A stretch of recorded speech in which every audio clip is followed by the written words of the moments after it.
Welcome, travelers, to Terrors in the Wild, where the line between myth and reality blurs in the darkest corners of the earth. Here, we unravel the most terrifying cryptids, dive deep into chilling horror stories, and explore the mysteries that haunt the wilderness. From shape-shifting monsters to forgotten legends, we uncover the creatures and tales that lurk just beyond the reach of human understanding. So, keep your wits sharp, hit that subscribe button, and prepare for a journey into the unknown. The wild is waiting, but beware. It's not just the animals you should fear. Ranger Ethan Graves had always loved the solitude of Yellowstone National Park. For nearly 7 years, he had patrolled its vast, untouched wilderness, ensuring that campers followed the rules, hikers stayed on the trails, and no one wandered too far into the uncharted forests. But there was one area he avoided: the Hollow.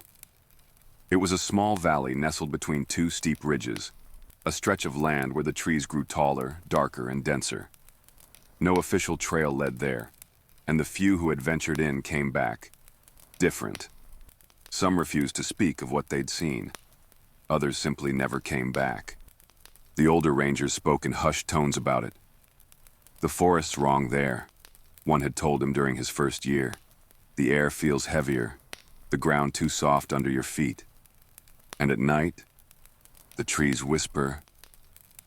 Ethan had laughed back then. But as the years passed, he stopped laughing. He avoided the Hollow. Until now. The call had come in just before sundown. Hiker reported missing near Yellowstone, possibly near the Hollow. Last seen around noon. Name's Carter Nolan, male, early 30s. Ethan sighed, rubbing his temple. Of all the places in the park to lose someone, why there? The Hollow was a place the rangers didn't talk about unless they had to. He grabbed his gear, flashlight, radio, first aid kit, sidearm, and stepped out onto the main trail. The sky was already shifting to dusk, the golden light filtering through the canopy in streaks of deep amber and violet. As he hiked deeper into the park, the familiar sounds of Yellowstone surrounded him. Birds chirping, leaves rustling, the distant sound of running water from the nearby Lamar River. But the closer he got to the Hollow, the quieter it became. The air changed too. It was subtle at first, a faint heaviness pressing against his skin. The breeze that had been constant on the higher trails vanished. The silence thickened. No insects. No wind. Then he found it. A backpack, torn open at the seams, lay half buried in the underbrush. Ethan crouched, scanning the surrounding area before carefully pulling the pack into the light. The name tag on the strap read, C. Nolan. His pulse quickened. The bag had been ripped apart, not just torn open like someone rummaging through it. The fabric was shredded in long, jagged streaks, like something with claws had dug into it. A few personal belongings were scattered nearby: a crushed water bottle, an unopened granola bar, a notebook with damp pages curled at the edges. Ethan flipped through the notebook. Most of it was filled with hiking notes, sketches of Yellowstone's landscapes, random thoughts, until the last page. The writing was frantic, uneven, as if Carter had been in a hurry. I think I'm being followed. Ethan's stomach twisted. A broken branch snapped somewhere behind him. He turned sharply, hand dropping to his belt where his pistol rested. The trees stood tall and unmoving, their dark trunks blending together into an almost solid wall. Then, a flicker of movement. Just at the edge of his vision, something shifted between the trees. Not an animal, not a person. Something taller. The breath in his lungs turned shallow. He lifted his flashlight and aimed it at the tree line. The beam wavered, the shadows stretching unnaturally as the light moved. Nothing, just trees. But the unease remained, crawling up his spine. He exhaled slowly, lowering the light. "Carter?" he called out, keeping his voice steady. No response. He tried again, louder this time. "Carter, if you're out there, call back." Only silence. Then, something whispered. Software barely audible. A breath carried on the wind. "Ethan." His heart stopped. The radio at his hip crackled, distorting for a brief second before cutting off. He stood frozen, scanning the trees, his ears straining for any sign of movement. Nothing. The woods were holding their breath. He forced himself to take a step forward, then another, following the faint impressions of footprints leading away from the torn backpack. The tracks were fresh. Carter had been here. But they weren't alone. Beside Carter's prints, another set followed. Larger and wrong. The impressions were too deep, too spaced out, as if whatever had made them had taken long, unnatural strides. The radio crackled again. Static. Then, "Help me." The voice was weak, strained. It was Carter's. Ethan's grip tightened on his flashlight. "Carter, where are you?" The radio crackled once more. "Please, don't let it take me." Then silence. Ethan swallowed hard. He looked toward the footprints disappearing into the hollow, and stepped forward. Ethan's breath came slow and measured as he followed the trail deeper into the hollow. The footprints, Carter's and the other ones, grew fainter the further he went, swallowed by the damp earth. The deeper he ventured, the more wrong the forest became. The towering lodgepole pines that dominated Yellowstone's landscape were different here. Their trunks were too dark, almost black, as if burned. The bark peeled in long, jagged strips, exposing sickly gray wood underneath. Some of the trees had deep gashes, as though something had clawed into them. Ethan ran his fingers along one of the gouges. The marks were deep, too deep for a bear or a mountain lion, and they were too deliberate. Something else had made these. The undergrowth became thick, the roots twisting up from the earth like grasping fingers. The air was heavy, wet with the smell of moss, decay, and something faintly metallic. Blood. He reached for his radio. "Headquarters, this is Ranger Graves. I'm in the hollow. Found a backpack belonging to Carter Nolan, following his trail now. Over." The radio crackled. More static. Then a faint, distorted voice broke through. "Ethan, do you copy?" Just a faint breathing through the speaker. Something was listening. It hung from a low branch, fluttering slightly in the breeze. Ethan approached cautiously, pulling it free. A jacket sleeve.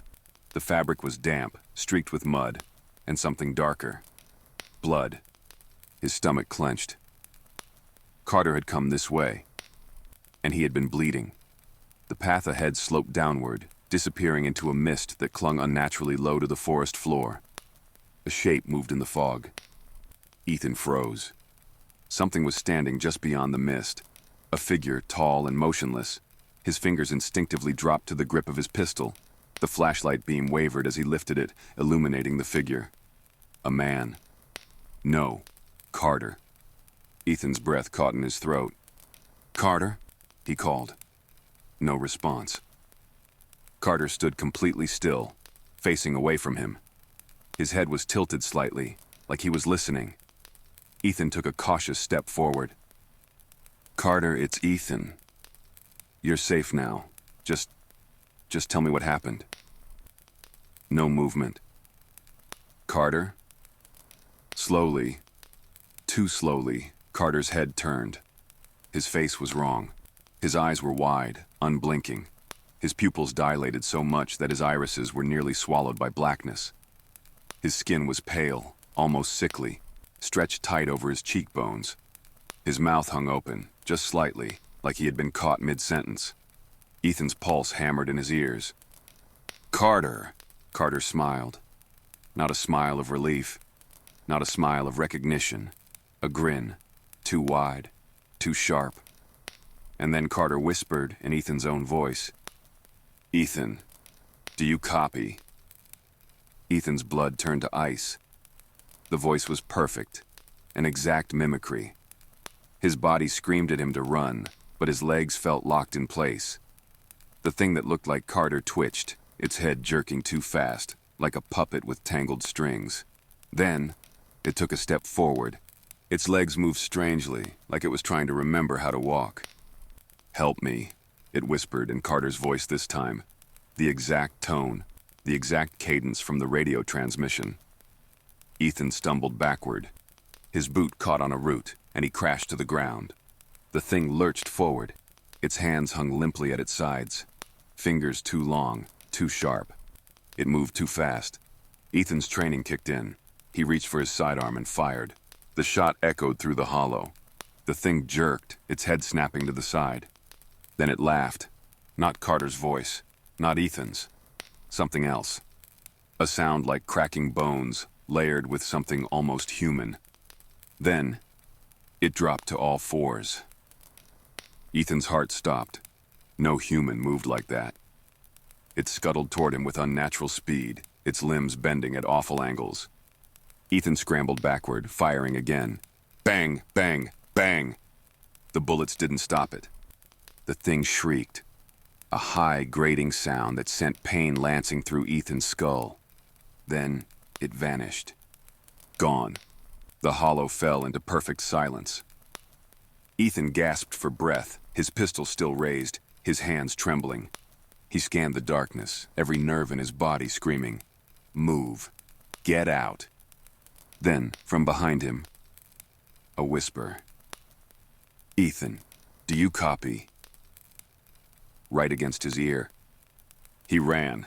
Ethan's boots pounded against the damp earth as he ran. The forest blurred around him, branches clawing at his arms, underbrush snagging at his legs. The trees in this part of Yellowstone were unnatural, taller, their gnarled limbs reaching inward as if trying to trap him.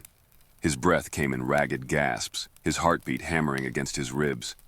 Somewhere behind him, something moved. Not the normal rustling of an animal in the woods. Something fast. Something that didn't run so much as it glided between the trees. He forced himself not to look back. Focus. Keep moving. His radio crackled. A burst of static, then a whisper. "Ethan, do you copy?" The same voice, the same tone, but closer. A flicker of movement to his left. Too tall, too thin. Ethan twisted mid-stride, raising his pistol, and fired. Bang. The gunshot shattered the unnatural silence, echoing through the hollow. The shadow that had been pacing him vanished into the trees. But Ethan knew it wasn't gone. He kept running. Up ahead, through the thinning trees, he spotted something.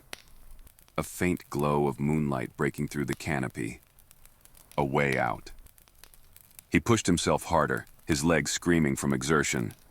Branches snapped behind him. The thing was moving again. Closer. It wasn't just chasing him, it was hurting him. His gut twisted. Think, damn it. A clearing came into view. A rocky outcrop near the edge of a ravine. The steep drop led down into the Lamar River, its dark waters glistening in the moonlight. If he could reach the rocks, he could make a stand. He tore through the last stretch of brush and stumbled onto the outcrop, skidding to a stop. Silence. The trees stood dark and motionless.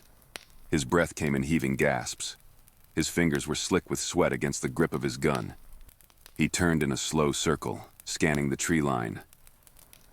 Where is it? The air was thick, suffocating. The world felt too still. Then, movement. Not from the trees. From the shadows themselves. A shape peeled away from the darkness, stepping forward onto the moonlit rocks. It was tall. Too tall. Its limbs were elongated, its body thin, as though it had been stretched beyond human proportions. And its face. Ethan's stomach lurched. It was still Carter's face. Or something trying to wear it. The too-wide grin was still there, the skin pulled tight over sharp cheekbones. But the eyes were wrong. Dark pits. Empty. The thing cocked its head, mimicking a human expression, but failing. Then it took a step forward. Ethan raised his gun. "Don't move." It stopped. Then it spoke. "Ethan, don't let it take me." Carter's voice. Exactly. The same plea from the radio. The thing's mouth hadn't moved. The words had just come from it. Ethan's grip on the gun tightened. "Where's Carter?" he demanded. The thing twitched. Then it moved. Too fast. One second it was at the edge of the clearing. The next, it was right in front of him. Ethan barely had time to react. He fired. The bullet hit. But the thing didn't bleed. Instead, it laughed. A horrible, layered sound, like bones snapping underwater. Then, it lunged. Ethan barely dodged, rolling onto the rocks. He scrambled backward, his heart pounding. The thing twisted its head, tracking his movement. Then, it whispered, "Run!" Ethan's blood turned to ice. Then the thing stepped back into the shadows and disappeared. The hollow fell into silence. Ethan's body screamed at him to keep running, but he didn't move. He couldn't, because as he stared into the trees, his mind finally understood. That thing wasn't hunting him. It was playing, and it wasn't alone. Ethan stood frozen on the rocky outcrop. Every muscle in his body tensed, his breath coming in shallow gasps. His mind was screaming at him to move, to run, to get the hell out of here. But his legs wouldn't cooperate, because it was still out there, watching, hiding, waiting. The air felt thick, almost too still, as if the forest itself was holding its breath. The only sound was the distant rush of the Lamar River far below. Ethan's hand was slick against the grip of his pistol. His fingers trembled slightly as he kept the barrel aimed at the tree line. Then, a sound. Not a branch snapping. Not leaves rustling. A voice. "Ethan, don't let it take me." Carter's voice, again, but this time, it wasn't coming from the trees. It was right behind him. Every hair on Ethan's body stood on end. "Don't turn around." But his body betrayed him. Slowly, too slowly, he turned. And there it was, standing just inches away. Not one, two figures. Both Carter, both standing perfectly still. Their eyes were black voids, their mouths just slightly open, frozen in the same disturbing grin. Ethan's stomach twisted. The second Carter thing lifted its arm and pointed into the trees. Ethan's heart slammed against his ribs. His instincts screamed TRAP. He stepped backward, raising his pistol. "What the hell do you want?"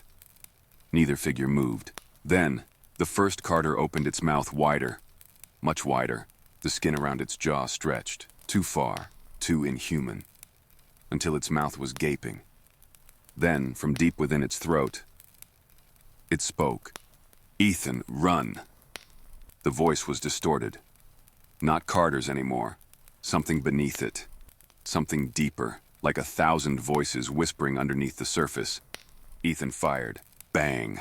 The bullet tore through the first Carter, but it didn't fall. It didn't even flinch. Instead, it laughed. And the sound wasn't human. It was wet, cracking, like something trying to remember how to make noise. Ethan ran. He sprinted for the tree line, his body screaming in protest as he crashed through the undergrowth. The forest was different now. The trees were closer together, their trunks twisted, their branches reaching down like fingers.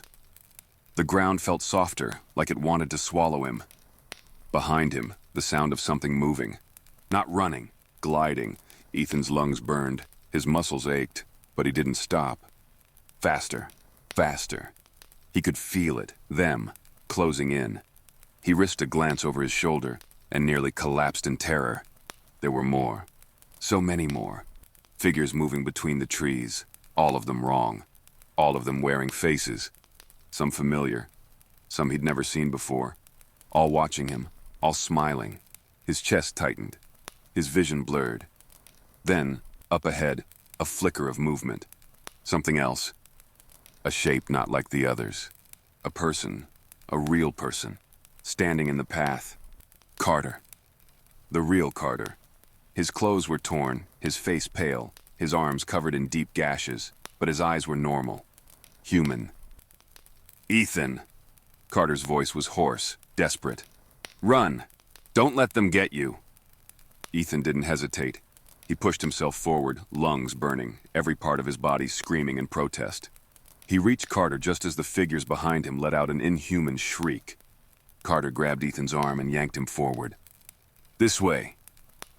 They tore through the forest together, branches slashing at their arms, the sounds of things moving too fast closing in behind them. Then, a break in the trees.